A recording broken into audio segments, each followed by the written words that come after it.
Welcome to the Soft Life with Saddie Baddies. Saddie Baddies is the antidote to mental health stigma, and this podcast is hosted by yours truly, Priscilla O. Agyeman. We are a virtual sanctuary centering Black and multiracial people, and we prioritize the mental and emotional nourishment that is the foundation of collective healing in our communities. Thank you for being here. Welcome back to the Soft Life Baddies. Happy September. Happy Virgo season. I've been having a very good Virgo season so far, and I hope you have too. Yesterday, actually last night, we just came back from our Google event that we had in New York City. It was beautiful, and there was such a beautiful turnout. I got to meet so many of you in person in real life, and when I just tell you that being in person and having in-person events is the bread and butter of this community. It's the reason why I do this work. It's the reason why you are part of this community. So I'm so grateful that we got to have the opportunity to be in person, and just be with our New York fam, our New York community. It was amazing. Our focus for the workshop was about finding soft spaces within and sharing and embracing culturally relevant wellness tools. So everyone really was engaged and took away something amazing from the workshop and was able to personalize their self-care journey. And I really hope to see you at the next one, especially if you're in New York. Definitely come out, sign up for our newsletter, follow us on social media so that you will not miss another event. So last week we touched on how to overcome analysis paralysis and overthinking. And the whole point of that episode was to help you break down not having this fear of taking a next step or not feeling stuck so that you're able to move forward and move past some of that indecisiveness. So today we're going to dive into developing a growth mindset and challenging your limiting beliefs. So if you were recently at the workshop that we did with Rare Beauty a couple weeks ago at Envision Festival in New York, you will have probably heard snippets of understanding what limiting beliefs are. So if you've never heard of limiting beliefs or you're not sure what a growth mindset is, this episode is for you because we're still in this reset mode. We're still, it's back to school season. A lot of kids are going back to school, students, college students. A lot of us are starting new jobs, new aspirations in general. So this is a perfect time to do a mental reset as well and really evaluate where you are mentally, how you're feeling emotionally, and how you can take some of that growth and introspection you might have been doing all summer or all year and apply it. So what is a growth mindset? A lot of you might have already heard of what a growth mindset is, but a growth mindset is a concept that was coined by a psychologist. Her name is Carol Dweck, and she coined the term growth mindset. And it typically refers to the belief that someone's abilities and their capabilities can be developed and improved through effort, learning, and perseverance.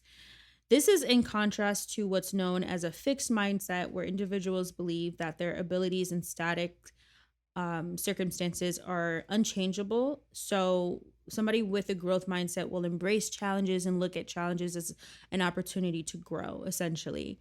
Just as with any theory or any philosophy, there's always going to be some nuance to it. Sometimes it could be perceived as subjective, and sometimes there's even limitations to these types of theories. However, I do think having a growth mindset has really allowed me to push past certain challenges and not push past it in the sense of just, okay, we're going to grind anyway. We're going to just keep working our asses off and never take breaks. No. That's not what a growth mindset is about. A growth mindset, especially as, someone that wants to practice softness and wants to practice self-compassion, having a growth mindset allows you to embrace your failures and use your mistakes as a platform. Essentially, that's what a growth mindset is about, and applying it to your day-to-day life. So these are some of the characteristics of a growth mindset. There's about 6 characteristics, and the first one is embracing challenges. So somebody that embraces a growth mindset sees challenges as opportunities to learn and develop your skills. So they're more likely to take on new tasks and push themselves outside of their comfort zone. So if you are somebody that does embrace a growth mindset, you're not going to look at challenges as a reason to stop trying. It's actually going to be a reason for you to embrace them and to look past how you can overcome those challenges.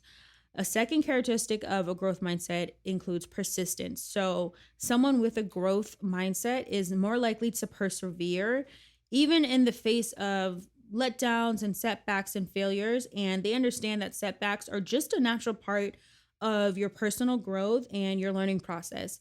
And people with a growth mindset also do not internalize their failures or decide that their failures are a reflection of their inherent capabilities. So persistence is a key characteristic of having a growth mindset. And the next characteristic is effort. People with a growth mindset tend to believe that putting in effort, like actually trying, putting in that effort to try to pursue their goals, can lead to improvement over time. And they understand that in order to be successful or in order to elevate or grow or evolve, that they are going to have a sustainable amount of effort over time. So this doesn't mean grinding and, burning yourself out. We all know that under a capitalist society, we are expected to grind. And instead of looking at this as, okay, I'm going to just burn myself out, somebody with a growth mindset that allows themselves to embrace effort within reason, right? We don't want to make ourselves feel terrible by pursuing our goals. That defeats the whole purpose. The whole point is that someone with a growth mindset understands that things are not going to just fall out of the sky either. And what is worth pursuing, especially over a long period of time, is still going to require a little bit of effort, right? Just like how me sitting here and creating this podcast episode for you requires some effort. I can't just get on the mic and just ramble, right? I need to actually prepare. I need to write my notes. I need to upload. Eddie, our producer, needs to edit and produce the episode. We need to upload it to all platform streams. We need to put it out on Instagram, social media, and promote the episode. That's all effort. So effort doesn't mean that you can essentially just coast and wish for the best. Effort means that you're going to try and you're going to create a sustainable system that's going to allow you to get somewhere over time. Next key characteristic of a growth mindset is learning and improvement. So someone with a growth mindset embraces continuous learning as a core aspect of their lifestyle. And folks that have this type of mindset usually will seek out to acquire new skills. So if you're somebody that is curious, there's always learning, trying to learn new skills, maybe you're someone that likes to sign up for a Google class certificate, or you sign up to go to conferences or take courses online, or you read a lot of books or listen to podcasts. Someone who has a growth mindset tends to embrace learning and improvement. So if this is sounding like you all of a sudden, for the most part, congratulations, you probably have a growth mindset. And another important aspect of under the learning and improvement umbrella is also being able to receive and take feedback. So feedback is really important in applying our understanding. So, maybe if you're doing a project or you're launching a business, what you want to do is actually ask the people around you who are experts or people who are really well seasoned in your field, hey, what do you think about this? Do you think that this can be improved in any way? And they don't, again, because they're not internalizing failure, they're open to feedback.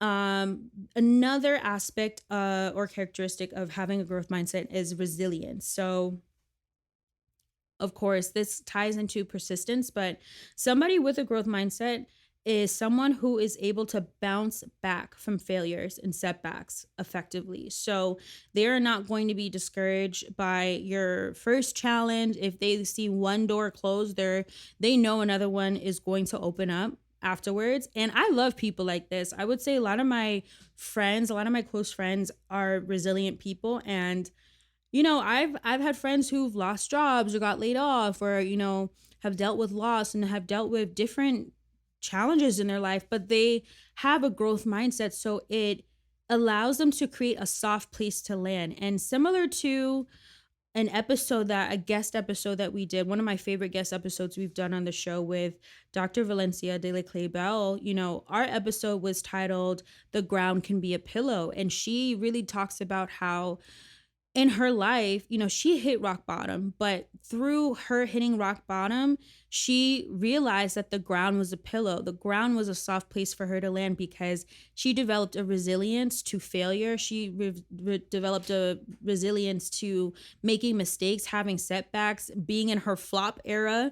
And I just love that episode so much because it really shows you how embracing your failures, your mistakes can actually lead you to so much success over time. And now she's actually just got her, passed her doctorate's exam, which is amazing. And she's been working so hard at that. So Dr. Valencia, if you're listening, I just want to say shout out to you again, because you really do represent what it means to be resilient and pursue your goals no matter what. And last but not least, part of having a growth mindset is adaptability. And so people with a growth mindset are generally just more adaptable and mutable and open to change. So they're not super rigid about things. They're really open-minded about change. They might be the people who are nomadic and, they're living in a different city once every couple of years, or they travel a lot, or they're changing their hairstyle or whatever it is. People with a growth mindset are not afraid to experiment and try new things, new approaches and strategies to achieve their goals.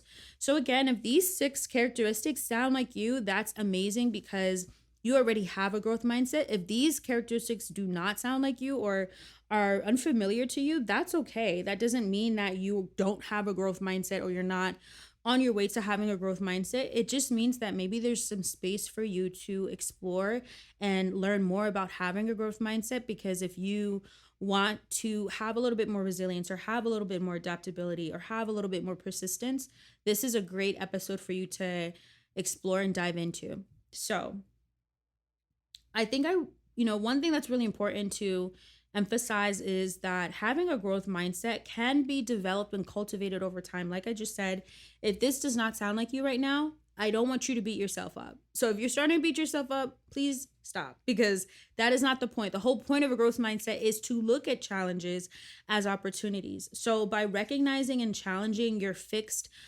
mindset beliefs, or what we'll get into soon, which is limiting beliefs, you can start to adopt more of a growth oriented perspective, and that can help you to be more motivated, improve your learning outcomes, and also just create more resilience when you are dealing with challenges and setbacks.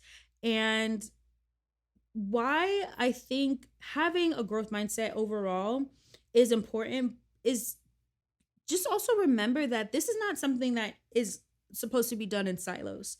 You're not necessarily meant to grow on your own. And just like so many of these characteristics involve community or working with other people or talking to other people or networking, it's because when you have a growth mindset, it is not supposed to be just this you project that you're doing by yourself.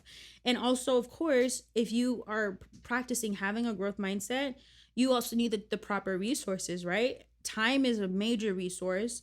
Money is a major resource, and network and connections are a major resource too. So without having any, at least if you don't have at least one of those resources, it's going to be very difficult to try to approach this growth mindset. But if you do have at least one of those resources, time, money, and connections, or a network or community, then you're probably way more on track and on the right path to having a growth mindset than you think you are.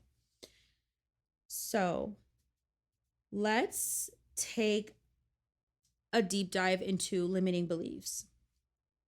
So what are limiting beliefs? A lot of us have heard this before, but limiting beliefs are comprised of 3 main factors. Number 1 is your negative self-perception. Number 2 is your false assumptions about yourself. And number 3 is fear and avoidance. So with negative self-perception, this is all about having feelings of inadequacy, self-doubt, low self-esteem, which can prevent us from trying new goals or pursuing new goals.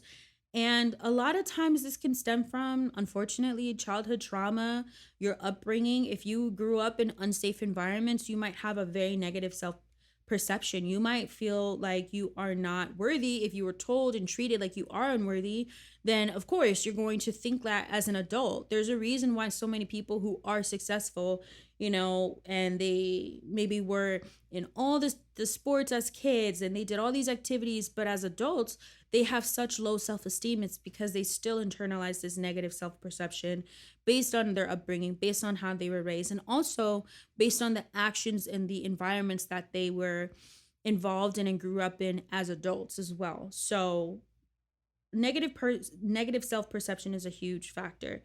Number 2 is false assumptions. Based on false assumptions, basing your whole life on false assumptions is really, it's a slippery slope, because having false assumptions or creating generalizations about anything that you do is really a way to create this negative loop and this story in your head. So when we say false assumptions or generalizations, we're talking about things that lack actual evidence. So some things may not even be true. If you make comments about yourself or to yourself like, I will never be successful because you failed a test, or I will never be successful because you tried something and failed, or saying I'm not smart enough, or I always fail because you maybe failed at something once or twice, that is making a huge generalization and a false assumption. Just because you fail one time does not mean that you're going to constantly fail over and over and over again. There's no proof of that. There's no evidence of that. And one way to address false assumption is to ask yourself, do I have a proof of concept of this? If you realize that a lot of your limiting beliefs are about your worthiness or you failing or you not being good enough, one way to approach this and address this is to ask yourself, what is the proof?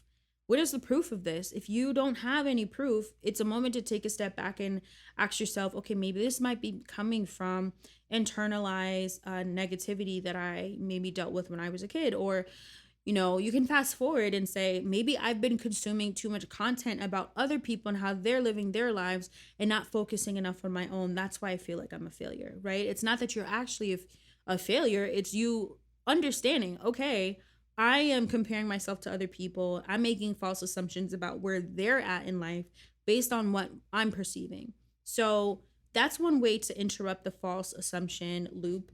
And of course, last but not least is fear and avoidance. So when you are fueled by fear of failure or rejection or disappointment, it can make us really, really avoidant to risk.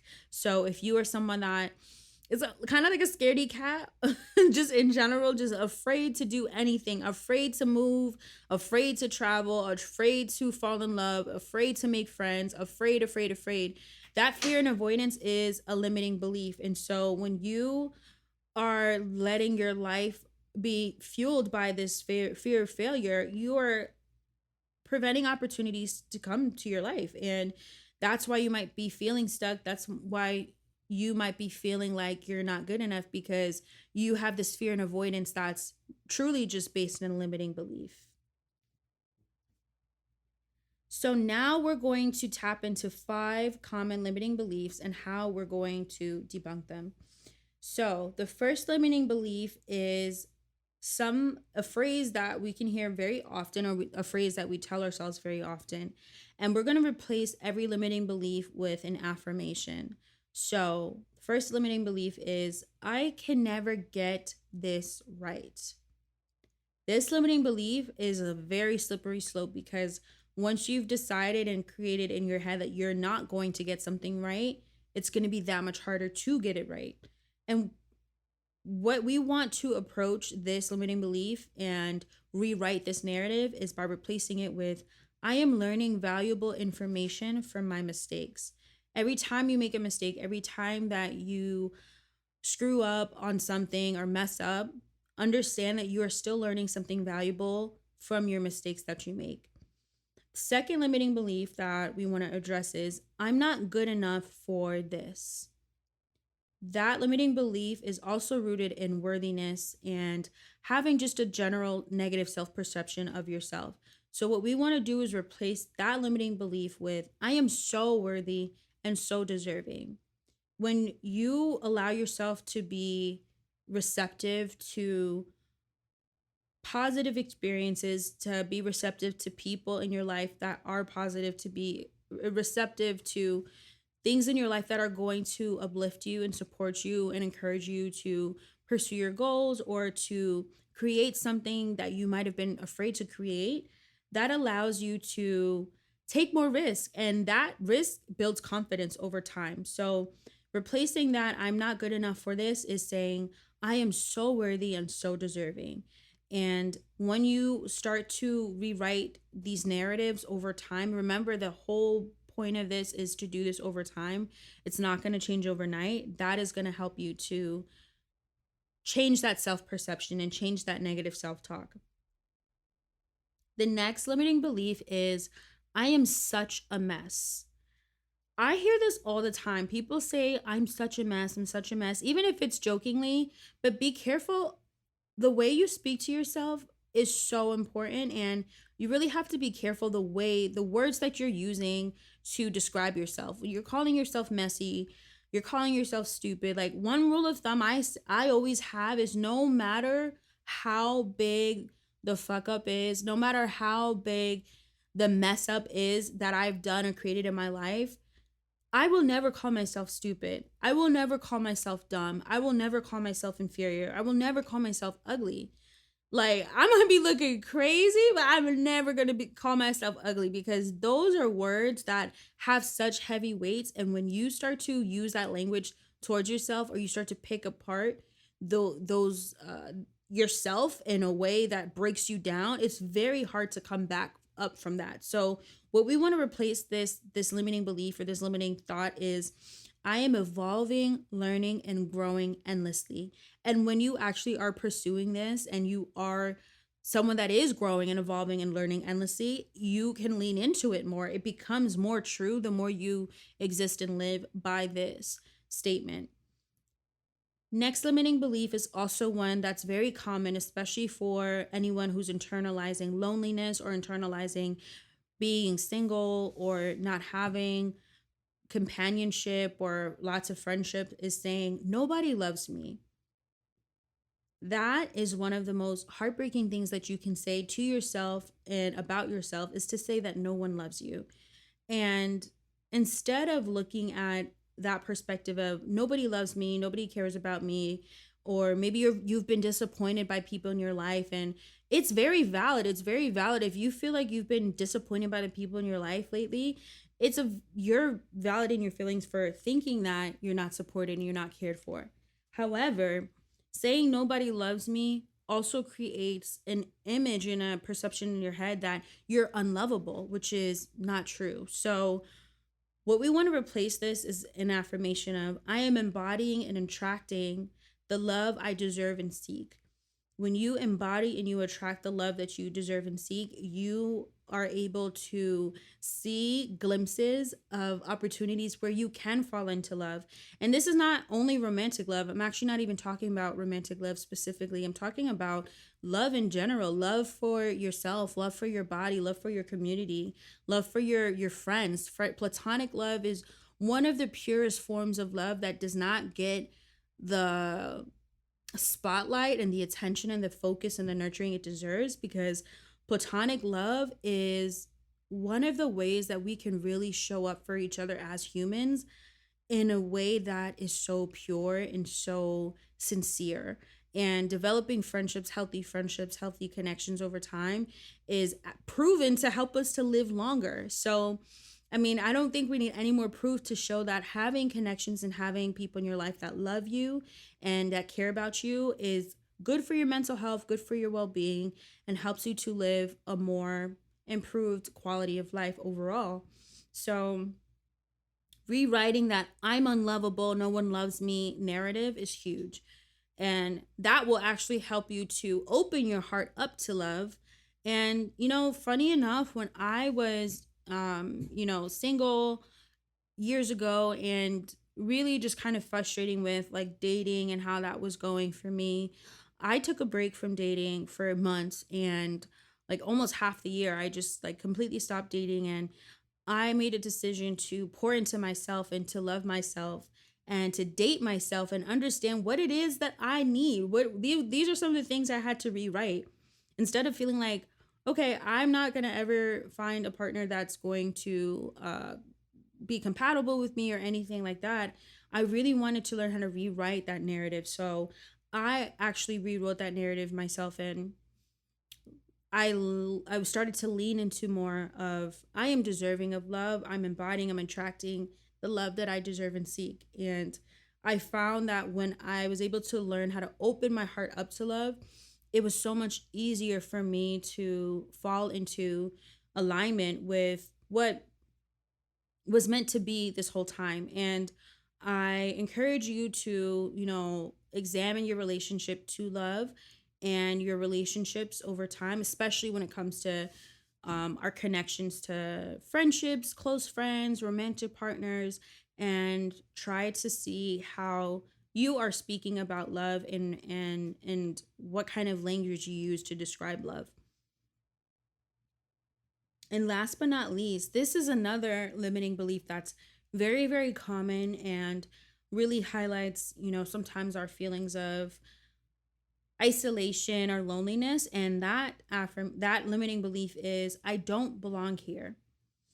And that one hits home because saying to yourself I don't belong here, sometimes we do show up in spaces that we don't feel welcome, and that's valid and that's fair, but sometimes it's because we are judging ourselves, so we think that other people are judging us. Whereas you might walk into a room and feel like I don't belong here, but everyone's like, wow, you're beautiful, you have a glow about you, you have great energy, you have a great aura, you smell good. Like, you never know what people are actually thinking when you take up space. And so rewriting that limiting belief from I don't belong here to I am allowed to take up space.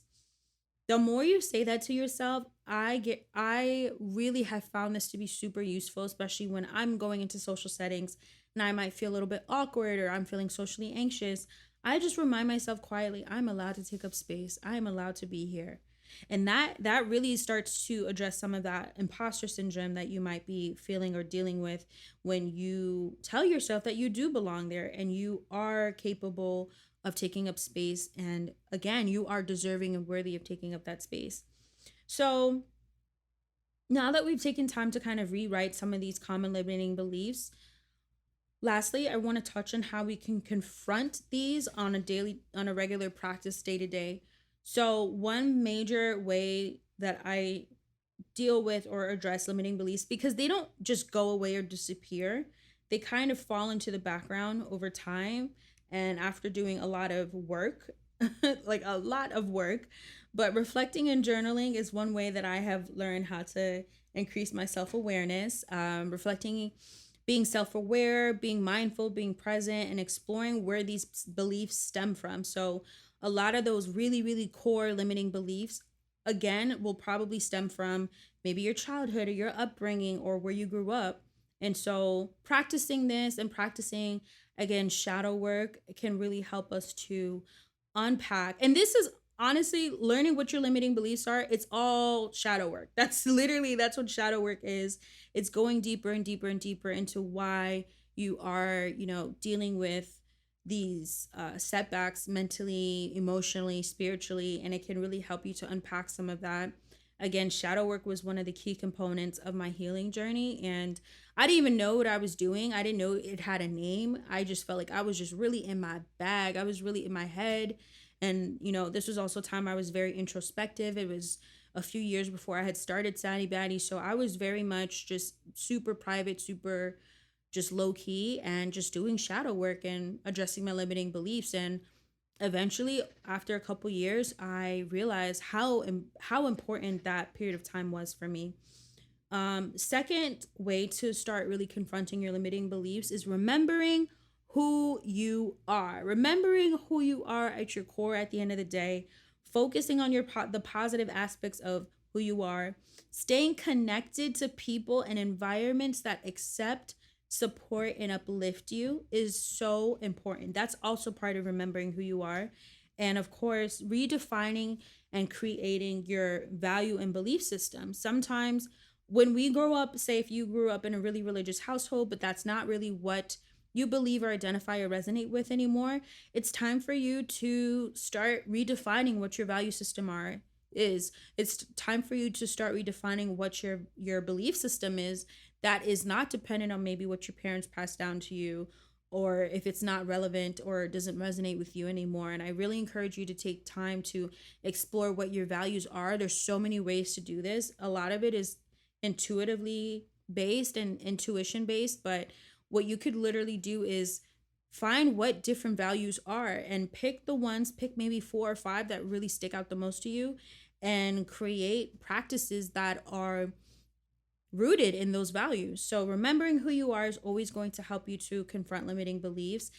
Taking documentation, documenting the moments that you feel most like yourself, and referring to those moments often, over and over again. Sometimes when I'm having limiting beliefs, or I'm having like ruminating thoughts, or I'm in this negative self-talk spiral, I will literally go into my photo album.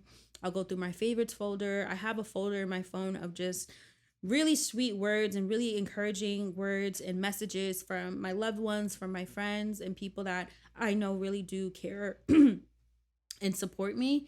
And I'll go back and read those things, because sometimes you do need that reminder of remembering who you are, and remembering that you deserve to take up space.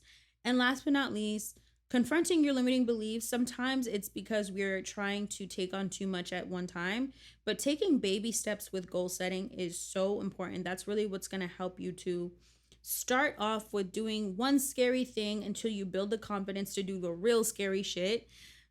Taking your time. So maybe you want to start a business. Maybe you are like, okay, it's finally time for me to start this business. I don't know where to start. If you try to do your website marketing, advertising, sales all in one day, of course you're going to feel like you're not good enough. Of course you're going to feel like you're unworthy. Taking baby steps and breaking down your goals into small tangible goals. So maybe what you do is you create a 30-day plan. Week 1 you're focusing on building out your website. Week 2 you're finalizing your marketing strategy. Week 3 you're boosting up your sales strategy. You're getting people that can help you promote your product. Whatever it is, creating tangible goals that over time are going to help you, instead of just bombarding yourself to attack all of these goals at once, is really what's going to encourage you and help you to build that confidence. Because as we know, confidence is a muscle. It's not just something that grows overnight. It really is something that we have to nurture that muscle and flex it. And by taking baby steps, that's how we develop the confidence to take risks. So I want you to remember that limiting beliefs don't just go away. They, think of it like a stage. When you are dealing with your limiting beliefs, maybe your limiting beliefs are the main characters of the play. Maybe your limiting beliefs, whatever they might be for you, they could be the things that just take up too much time. They're just taking up too much energy. Practicing addressing your limiting beliefs and developing a growth mindset means that your limiting beliefs, instead of being center stage, maybe they're in the back seat. Maybe they're in their nosebleeds now, right? Like they're not even center stage. They're not in the front row anymore. And when we learn how to develop a growth mindset, we can learn how to push those limiting beliefs further and further away, so that they're not making decisions for us anymore. And that's the whole point, is that we want to basically decenter the limiting beliefs and replace them with positive growth mindset, so that we can feel more empowered and not feel like we are not capable of achieving our goals, or feeling unworthy. And of course, when we have mental health issues like depression, when we have mental health issues like anxiety or other mental health, issues, that can really distort the way that we see ourselves. That's the issue, is that these mental health issues distort and create like a filter of how we truly see ourselves. So that's why it's so crucial to have a support system, and it's also so crucial to have therapeutic services that can allow you to, first of all, not only talk about these feelings, but really have someone else that can help you see yourself. Because when you are the person that's feeling this way, it's really hard to feel empowered and embodied. But when you do have that support, you can have someone that can truly be there for you, or a support system that's there for you to remind you, wait, I think that this might be a sign that you are going through a hard time again with depression, or maybe these are anxious thoughts that you're dealing with. And that's why it's so, when you can have that accountability and you can have that support, it can help you can make the distinction between you versus what you are, dealing with or going through, that's distorting who you are at your core. And of course, like I said before, we live in a society where it's really hard to pursue our goals sometimes, depending on what our upbringing is and depending on how we grew up. And so I say this as someone who did not grow up wealthy. I did not grow up with, a bunch of, all of these super what would have been very useful resources growing up. I think I had a pretty overall stable upbringing. However, there were of course things that I could have used as a kid that would have helped me to get further in life than what I had. So it's just important to remember that when you do have those resources, it can help you to kind of separate what's you versus what you're seeing yourself as. And just remember to practice compassion, awareness, and accountability as you're approaching this as this growth mindset and trying to shift this self-talk. So I really hope that this episode helped you. And, as you're exploring having a growth mindset and challenging your limiting beliefs, let me know how you try this. If you do try this week or try to rewrite some of those limiting beliefs, let me know. And can't wait to hear from you soon. And of course, check out our self-care guide, My Journey to Self-Love, which is available on our website. It is our digital self-care guide and has over 60 pages of content and designed to be completed in 8 weeks. And so many of you have already tried and bought and have been using the guide. And I'm so excited to see how this guides you on your self-care journey. And stay soft. Introducing Saddie Baddie's very first product, My Journey to Self-Love, the ultimate self-care guide by Saddie Baddies. Your transformational self-care journey starts right here. We've created the ultimate self-care guide just for you, with over 60 pages designed to help you discover wellness routines and practices that actually fit your fast-paced lifestyle. Designed to be completed within 8 weeks, this self-care guide encourages you to take simple, practical steps through introspection and awareness to deepen your self-discovery and healing journey. To stay connected, join Saddie Baddies on Instagram, Pinterest, Twitter, and more, and sign up for our monthly newsletter on SaddieBaddies.com to stay in the loop. Sending you hella love, and stay soft, baddie.